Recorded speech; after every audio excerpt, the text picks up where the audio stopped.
പാലക്കാട് നെന്മാറയിലെ ചെന്താമര കൊലപ്പെടുത്തിയ കൊലപാതക കേസിനെ പറ്റി നമുക്ക് എല്ലാവർക്കും അറിയാവുന്ന കാര്യമാണ്. അവിടുത്തെ സുധാകരൻ എന്ന് പറയുന്ന ആ കുടുംബത്തിലെ ഇനി ബാക്കി ജീവിച്ചിരിക്കുന്ന ആളുകൾക്ക് സർക്കാർ വാഗ്ദാനം ചെയ്തിരുന്ന പല കാര്യങ്ങളുണ്ട്. ഒന്നും ലഭിച്ചിട്ടില്ല എന്നാണ് നമുക്ക് അറിയാൻ കഴിയുന്നത്. അവര് തൊഴിൽ വാഗ്ദാനം ചെയ്തിരുന്നു, പൈസ വാഗ്ദാനം ചെയ്തിരുന്നു. ആ കേസിന്റെ വിധി വരാനിരിക്കെ യഥാർത്ഥത്തിൽ എന്താണ് അവിടെ സംഭവിക്കുന്നത്? പ്രധാന പ്രശ്നം എന്ന് പറയുന്നത് 1 വർഷം തികയാണ് ചിന്താമര കേസിന്. അപ്പോൾ അതുമായി ബന്ധപ്പെട്ട് യാതൊരുവിധ വാഗ്ദാനങ്ങളും പാലിച്ചിട്ടില്ല. സർക്കാർ ഇതുവരെ പാലിച്ചിട്ടില്ല. ആകെ അവർക്ക് പണമായി അല്ലെങ്കിൽ ഒരു ധനസഹായം നൽകിയിട്ടുള്ളത് രമേശ് ചെന്നിത്തലയാണെന്ന് പറയുന്നുണ്ട്. അപ്പോൾ രമേശ് ചെന്നിത്തല മാത്രമേ കൊടുത്തിട്ടുള്ളൂ എന്ന് പറഞ്ഞു കഴിഞ്ഞാൽ അന്ന് ഈ പറയുന്ന കേസ് വളരെ സെൻസേഷണൽ ആവുന്ന സമയത്ത് 2 പെൺകുട്ടികൾ തെരുവിലാക്കപ്പെടുകയായിരുന്നു ചെയ്തത്. അന്ന് സർക്കാരിന്റെ ഭാഗത്തു നിന്നും അവർ കാണാൻ വന്നിട്ടുണ്ടായിരുന്നു. അതേപോലെ നേരിട്ട് ചെന്നുവരെ ഈ പറയുന്ന വാഗ്ദാനങ്ങൾ കൊടുക്കുന്നത് ഈ പറയുന്ന മാധ്യമങ്ങൾ വഴി എല്ലാവരും കണ്ടതാണ്. അപ്പോൾ 1 വർഷമായിട്ട് പോലും അത് പാലിക്കപ്പെടുന്നില്ല എന്ന് പറയുന്ന സമയത്ത് അവർ വളരെയധികം കഷ്ടതയിലൂടെയാണ് കടന്നു പോകുന്നത്. അച്ഛനില്ല, അമ്മയില്ല. അതോടൊപ്പം തന്നെ അച്ഛൻ്റെയും അമ്മയുടെയും കേസ് കോടതിയിൽ നടന്നുകൊണ്ടിരിക്കുകയാണ്. അതിന്റെ വിചാരണകൾ നടക്കുകയാണ്. ഒരു കേസിന്റെ വിചാരണ സമയത്ത് നമുക്ക് എല്ലാവർക്കും അറിയാവുന്ന പോലെ ഇവർ പലപ്പോഴും കോടതിയിൽ പോവുകയും അല്ലെങ്കിൽ ആ കേസിനോടൊപ്പം തന്നെയാണ് 1 വർഷം അവർ സഞ്ചരിച്ചുകൊണ്ടിരിക്കുന്നത്. അപ്പോൾ അങ്ങനെ സഞ്ചരിക്കുന്ന അല്ലെങ്കിൽ ആരാരും ഇല്ലാത്ത അത്തരം ഒരു കുടുംബത്തെ കൂടെ ചേർത്ത് നിർത്തേണ്ട സർക്കാർ ചെയ്തത് അപ്പാടെ ഒഴിവാക്കുന്ന ഒരു സാഹചര്യത്തിലേക്കാണ് പോകുന്നതെന്ന് പറയുന്നത്. ഇപ്പോൾ കേസ് നല്ല രീതിയിലാണ് നടക്കുന്നത്, അതായത് പൂർണ്ണമായ ഒരു ശിക്ഷ കിട്ടും എന്നുള്ള രീതിയിൽ ഒരു വിശ്വാസം മാത്രമാണ് അവർക്കുള്ളത്. അതിന്റെ അപ്പുറത്തേക്കും സ്റ്റേറ്റ് കൊടുക്കേണ്ട ഒരു സംരക്ഷണമുണ്ട്. അതാണ് ഈ പറയുന്ന പെൺകുട്ടികൾക്ക് സ്റ്റേറ്റ് കൊടുക്കാതിരിക്കുകയും അതേപോലെ ഒരു പാടെ അവഗണിക്കുക. അവര് ജീവിക്കുന്നുണ്ടോ അല്ലെങ്കിൽ അവര് എങ്ങനെയാണ് ജീവിക്കുന്നത്, അവർക്ക് കൊടുക്കാന്ന് പറഞ്ഞ ആനുകൂല്യങ്ങൾ എത്തിക്കുന്നില്ലേ? 1 വർഷമായിട്ടും ഈ വാഗ്ദാനം ചെയ്ത എമൗണ്ട് ഒന്നും കൊടുക്കാൻ പറ്റാതിരിക്കുന്ന അവസ്ഥയെന്ന് പറഞ്ഞു കഴിഞ്ഞാൽ സർക്കാർ അത്രത്തോളം വലിയ കടക്കണിയിലാണെന്ന് നമുക്ക് വിശ്വസിക്കാൻ പറ്റില്ല. കാരണം ബാക്കിയുള്ള പല പ്രവർത്തനങ്ങളും ഇവിടെ നടക്കുന്നുണ്ട്. ഇവരുടേതായിട്ടുള്ള പ്രചാരണങ്ങൾക്കെല്ലാം കോടികൾ ചെലവാക്കുന്നുണ്ട്. അപ്പോൾ ഇത്രയും സെൻസേഷണൽ ആയിട്ടുണ്ടായിരുന്ന അല്ലെങ്കിൽ ഇത്രയധികം ചർച്ച ചെയ്യപ്പെട്ടിട്ടുണ്ടായിരുന്ന ഒരു കേസിലേക്ക് എന്തുകൊണ്ട് 1 വർഷം നീണ്ടുപോയിട്ടും ഒരു നടപടി എടുക്കാൻ പറ്റിയില്ല? അല്ലെങ്കിൽ ഇവര് എവിടെയാണെന്നല്ല അറിയാം. കൃത്യമായി ആ വീട്ടിൽ തന്നെ ഒറ്റപ്പെട്ട് താമസിക്കുന്ന ഒരു രീതിയിലേക്കാണ് ഇവർ പൊക്കോണ്ടിരിക്കുന്നത്. അപ്പോൾ ഈ പെൺകുട്ടികളുടെ വാക്കിൽ നിന്ന് പറയുകയാണെങ്കിൽ തന്നെ വളരെയധികം കഷ്ടത നിറഞ്ഞ ജീവിതമാണ്. അല്ലെങ്കിൽ അവർക്ക് മുന്നോട്ടുള്ള ജീവിതം വേതനങ്ങളാണെങ്കിലും അല്ലെങ്കിൽ ഒരു കൃത്യമായിട്ടുള്ള ഒരു ജോലി, അത്തരം സാഹചര്യങ്ങളിലൂടെ അല്ല അവർ കടന്നു പോകുന്നത്. പിന്നെ അച്ഛനും അമ്മയും നഷ്ടപ്പെടുക എന്ന് പറയുന്ന ഒരു രീതി എന്ന് പറഞ്ഞു കഴിഞ്ഞാൽ ഒരു സ്വാഭാവിക മരണമായിരുന്നില്ല. അവരുടെ കൺമുമ്പിൽ വെച്ച് തന്നെ വെട്ടിക്കൊല്ലുന്ന സാഹചര്യത്തിലേക്കായിരുന്നു പോയത്. അപ്പൊ അങ്ങനെ ഒരു മെന്റലി ട്രോമയിൽ കൂടെ കടന്നു പോകുന്ന പെൺകുട്ടികളെ അവർക്ക് കൃത്യമായി സഹായം എത്തിക്കേണ്ട ചുമതല എന്ന് പറയുന്നത് സർക്കാരിന് തന്നെയായിരുന്നു. പക്ഷെ അതാണ് സർക്കാർ അവഗണിച്ച് കളഞ്ഞിട്ടുണ്ടായിരുന്നത്. ഇപ്പൊ അതിന്റെ ഇപ്പൊ 1 വർഷം തികയാണ്. അതോടൊപ്പം തന്നെ അതിന്റെ നടപടിക്രമങ്ങൾ നടന്നുകൊണ്ടിരിക്കുന്നുള്ളൂ. അതിന്റെ വിധിയുമായി ബന്ധപ്പെട്ടുള്ള കാര്യങ്ങളൊക്കെ ഇനി വരും മാസങ്ങളിലാണ് ശരിക്കും ആ ഒരു വിധിയൊക്കെ വരാൻ പോകുന്നത് തന്നെ. ഈ ഒരു കേസ് എടുത്ത് പരിശോധിക്കുകയാണെങ്കിൽ തന്നെ കേസിൽ പോലും സ്റ്റേറ്റിന്റെ ഒരു പിഴവാണ് നമുക്ക് കാണാൻ പറ്റുന്നത്. കാരണം അമ്മ മരണപ്പെട്ടതിന് ശേഷം നമ്മൾ കണ്ടതാണ് ചെന്താമര ഇവരെ സ്ഥിരം ഭീഷണിപ്പെടുത്തിക്കൊണ്ട് നടക്കുന്ന സമയത്ത് പോലും പോലീസിന്റെ ഭാഗത്തുനിന്ന് യാതൊരു ആക്ഷനും ഉണ്ടായിട്ടില്ല. അപ്പോ സ്റ്റേറ്റ് തന്നെ ഒരു സാഹചര്യം ഒരുക്കി കൊടുക്കുകയായിരുന്നു ഇവർക്ക് അച്ഛനെ നഷ്ടപ്പെടാനുള്ളൊരു കാര്യത്തിന്.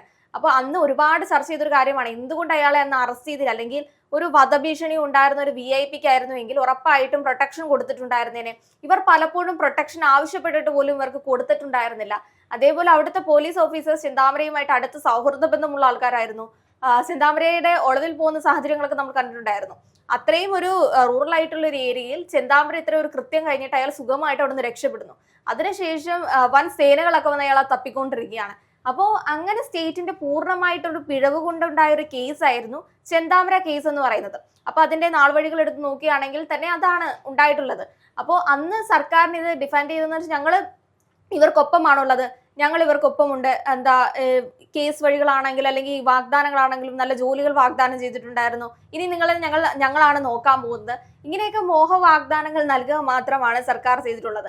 തുടക്കകാലത്ത് ഈ ഒരു കേസിന്റെ 1 മാസ സമയത്തൊക്കെ നേതാക്കന്മാർക്ക് ഇങ്ങോട്ട് പോയിട്ടുണ്ടായിരുന്നു. പക്ഷെ അതിനുശേഷം തിരക്കുകൾ കൊണ്ടായിരിക്കാം, അല്ലെങ്കിൽ പിന്നീട് വരുന്ന ഇലക്ഷൻ അല്ലെങ്കിൽ അതുകൊണ്ടായിരിക്കാം പിന്നീട് അങ്ങോട്ടേക്കൊന്ന് പോകാനോ അല്ലെങ്കിൽ ഇവർക്ക് എന്താണെന്നുള്ളത് ഒന്ന് തിരക്കാൻ പോലും സർക്കാരിനെതിരെ ഏറ്റവും കൂടുതൽ വരുന്ന ആക്ഷേപങ്ങൾ നമ്മൾ എടുത്തു വെച്ച് നോക്കി കഴിഞ്ഞാൽ ഇത്തരത്തിലുള്ള ആക്ഷേപങ്ങൾ തന്നെയാണ്.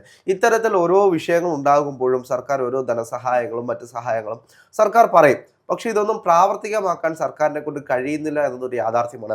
കഴിഞ്ഞ പ്രളയ സമയത്താണെങ്കിൽ പോലും പ്രളയ സമയത്ത് വേണ്ടിയിട്ട് പൈസ അതിനുവേണ്ടി മാറ്റിവെച്ചിട്ട് ആ പൈസ ഇപ്പോഴും വിനിയോഗിക്കാതെ അവിടെ കിടക്കുകയാണ്. അപ്പോൾ വീട് വെച്ച് കൊടുക്കാമെന്ന് പറഞ്ഞു, മുണ്ടക്കൈ ചുരൽമല ദുരന്തം നടന്നതിന് ശേഷം അവിടെ വീട് വെച്ച് കൊടുക്കാമെന്ന് പറഞ്ഞ് സർക്കാർ പറയുകയുണ്ടായി. പിന്നീട് അതുമായി ബന്ധപ്പെട്ട് സർക്കാർ ഒരു അനക്കവും ഇല്ലാത്തൊരു സാഹചര്യമാണുള്ളത്.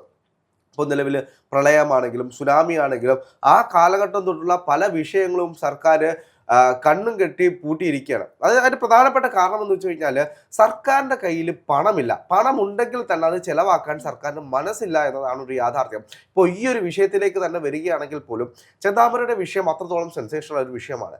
കേരള മനസാക്ഷിയെ തന്നെ ഞെട്ടിച്ചൊരു സംഭവമായിരുന്നു ചെന്താമര ആ കുടുംബത്തിൽ കയറുണ്ടാക്കിയ ഒരു കൊലപാതകം എന്ന് പറയുന്നത്. അത് രണ്ടാമത്തെ കൊലപാതകമാണ്. അദ്ദേഹം ജയിലിൽ നിന്ന് പരോളിന് വരുന്നു, ആ സമയത്ത് തന്നെ അടുത്ത കൊലപാതകം നടത്തുന്നു.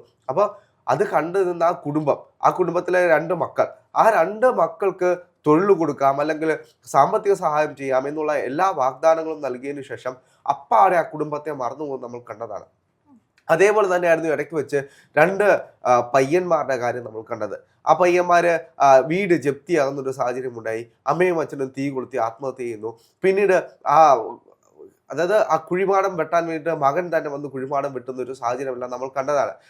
അതിനുശേഷവും ഇതേ വിഷയം തന്നെയാണ് അവിടെ ഉണ്ടായത്. സർക്കാർ ധനസഹായം ചെയ്യാമെന്ന് പറയുന്നു, വീട് വെച്ച് കൊടുക്കാമെന്ന് പറയുന്നു. അങ്ങനെ അതെല്ലാം വന്നതിന് ശേഷം അവർ വീണ്ടും ഒരു പ്രസ്താവനയായിട്ട് നമ്മൾ കണ്ടതാണ്, സർക്കാർ ഒരു സഹായവും ചെയ്തിട്ടില്ല, ഞങ്ങൾ ഇപ്പോഴും ഇവിടെ തന്നെ ഈ വീട്ടിൽ തന്നെയാണ് കഴിയുന്നത് എന്ന് പറഞ്ഞുകൊണ്ട് ആ 2 ചെറുപ്പക്കാർ വന്ന സാഹചര്യങ്ങൾ നമ്മൾ കണ്ടതാണ്.